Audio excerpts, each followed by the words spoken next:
Jésus, avec toi dans le désert.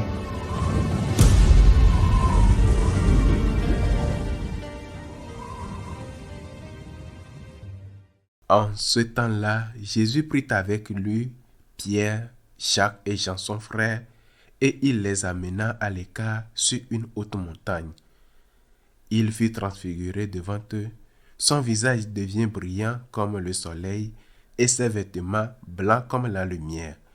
Voici que leur apparurent Moïse et Élie, qui s'entretinrent avec lui.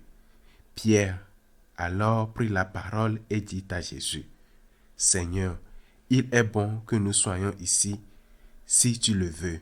Je vais dresser ici 3 tentes, une pour toi, une pour Moïse et une pour Élie.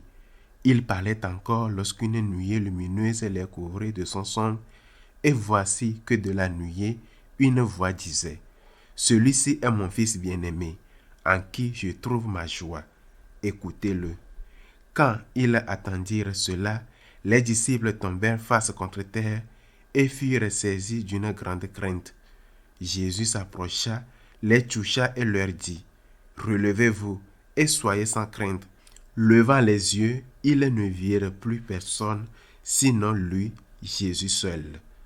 En descendant de la montagne, Jésus leur donna cet ordre: Ne parlez de cette vision à personne avant que le Fils de l'homme soit ressuscité d'entre les morts. Acclamons la parole de Dieu. Je viens de lire le récit de la transfiguration du Seigneur sur le mont Tabor. Eh bien, si je suis heureux de penser que, si Dieu le veut, dans quelques jours, je serai en terre sainte avec un pèlerinage de 200 personnes et que j'aurai une fois encore l'occasion de me rendre en ce lieu. D'ailleurs, cela commence déjà à apparaître sur notre chaîne YouTube, mais je vous rappelle que nous diffuserons chaque jour ce qui se vivra pendant ce pèlerinage, les méditations, les réflexions sur les lieux saints, aussi bien du point de vue historique et culturel que du point de vue spirituel. Tout sera gratuit et pourra être suivi sur notre chaîne YouTube ou sur Magnificat TV. Ainsi, ce pèlerinage, bien qu'il soit déjà très nombreux, 4 autocars, pourra se multiplier par tous ceux qui souhaiteront vivre des exercices spirituels en terre sainte. À propos de cet évangile, nous sommes face à ce que la théologie appelle une théophanie, c'est-à-dire la manifestation de Dieu, une manifestation de sa divinité. Et quel en était le but? Le moment de la mort du Seigneur était déjà proche, et Jésus réunit son noyau dur, dirons-nous aujourd'hui les plus proches, non pas forcément les plus aimés. On ne sait pas si l'on peut dire cela, mais parmi les 12, ceux en qui il avait le plus de confiance. Des 3, le seul qui ne l'abandonnait pas fut Saint Jean. Avec eux, Jésus veut leur donner une preuve supplémentaire qu'il est Dieu, afin qu'ils ne l'oublient pas lorsque, quelques jours plus tard, ils le verront crucifié.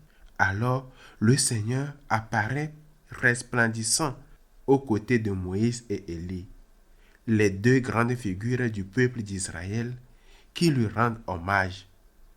C'était évident, le Christ est Dieu. Ces 2 hommes extraordinaires, Moïse et Élie, le reconnaissent comme tel. L'Ancien Testament reconnaît la divinité de Jésus. Il reconnaît qu'il arrive à son accomplissement et que commence l'Alliance nouvelle, c'est-à-dire le Nouveau Testament, une théophanie, non seulement par l'apparition de Moïse et Élie, mais aussi par la voix du Père qui se fait attendre. Celui-ci est mon Fils bien-aimé, le Seigneur est Dieu. Tout cela est merveilleux et doit demeurer gravé dans notre mémoire. Mais peut-être que le plus intéressant se trouve dans la réponse de Pierre, bouleversé qu'il est bon d'être ici. Faisons 3 tentes. C'est la réaction d'un enfant lorsqu'il est dans les bras de sa mère. Si elle le dépose à terre, l'enfant pleure. Et si, en le posant, elle prend dans ses bras un petit frère plus jeune encore, alors l'enfant ne se contente pas de pleurer. Il fait une colère terrible. Il croit que sa mère ne l'aime plus. Il est très jaloux. Ainsi va la vie. Et ainsi est-il pour nous.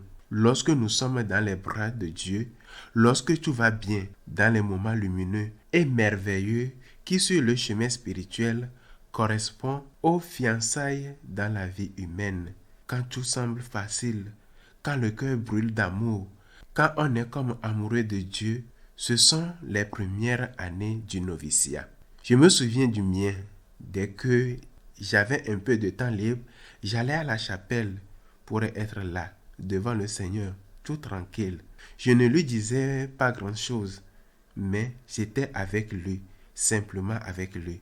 C'était des moments doux, inoubliables, et ils nous sont donnés. C'est précisément pour cela, pour qu'ils soient inoubliables. C'est pour cela que Pierre, Jacques et Jean reçoivent la manifestation du Tabor, afin qu'elle demeure gravée dans leur mémoire, pour que lorsque viendront les moments de difficulté, quand ils verraient le Christ arrêté au jardin, quand ils le verraient sorti chargé de sa croix sur le chemin du calvaire, quand ils le verraient horriblement défiguré sur la croix, quand ils se souviendraient de cette parole de l'Ancien Testament qui dit « Maudit soit celui qui pend au bois », alors ils se rappellent ce moment de lumière. Je ne comprends pas comment est-il possible que Dieu laisse mourir son fils, mais il avait dit, il avait annoncé, il aurait dû se souvenir de ce moment de lumière. Il en va de même dans les relations humaines. Ne faut-il pas se rappeler le temps de fiançailles après 20 ans de mariage? Je connais des couples qui sont plus heureux et qui sont très amoureux même si l'amour a changé qu'aujourd'hui de leur fiançailles ou de leur mariage. Mais beaucoup ne le sont pas. Nous devons faire de même. Souviens-toi d'un moment de lumière. Ils t'ont été déjà donnés pour être inoubliables. Car viendra le moment de la fatigue, de la routine, de l'Ancien Testament, de la tentation, du vieux péché qui réapparaîtra avec force. Peut-être viendra aussi la honte de certaines chutes qui t'humilient, parce que tu pensais de l'avoir dépassée et qu'elle revienne. Et la tentation te dira, tu n'as pas de remède, tu ne vaux rien, tu ne peux rien faire, tu es trop faible. Mais souviens-toi des moments de lumière, relève-toi, demande pardon, lutte pour ne pas recommencer à tomber. Et si tu étais tombé 50 fois sans lutte, et maintenant tu tombes 5 fois, il y a déjà 45 fois de moins. Si tu continues à lutter, peut-être tu ne tomberas plus qu'une seule fois. Et si tu persévères encore, peut-être tu tomberas juste une seule fois ou tu ne tomberas plus. Mais si tu abandonnes, si tu es comme cet enfant qui a besoin des caresses continuelles, d'extase et d'immaculation, non pas les simples bras d'une mère, mais ces consolations sensibles, et lorsque tu ne les reçois pas, tu entres en crise. Alors, quel est le problème? Le problème n'est pas en Dieu. Il est dans ta faible de foi. Il est dans ton immaturité qu'il est bon d'être ici, dit Saint Pierre. Pourtant, il aurait dû être au pied de la croix. C'était là qu'il aurait dû se tenir et même sans comprendre pourquoi le Christ mourait, sans comprendre pourquoi il disait « Mon Dieu, pourquoi m'as-tu abandonné ?» Il aurait dû rester là et dire comme Marie-Madeleine, comme Saint Jean, « Seigneur, je crois en toi, je t'ai vu, j'ai vu tes miracles, j'ai attendu tes paroles. Seigneur, je crois en toi, je resterai avec toi jusqu'à la fin. » Comme Saint Pierre l'avait promis, même si tous les autres t'abandonnent, moi je serai toujours là. Souviens-toi des moments de lumière. Ce sont des moments les plus doux dans ta vie. Ils sont inoubliables. Ne les oublie jamais. Qu'il soit ainsi.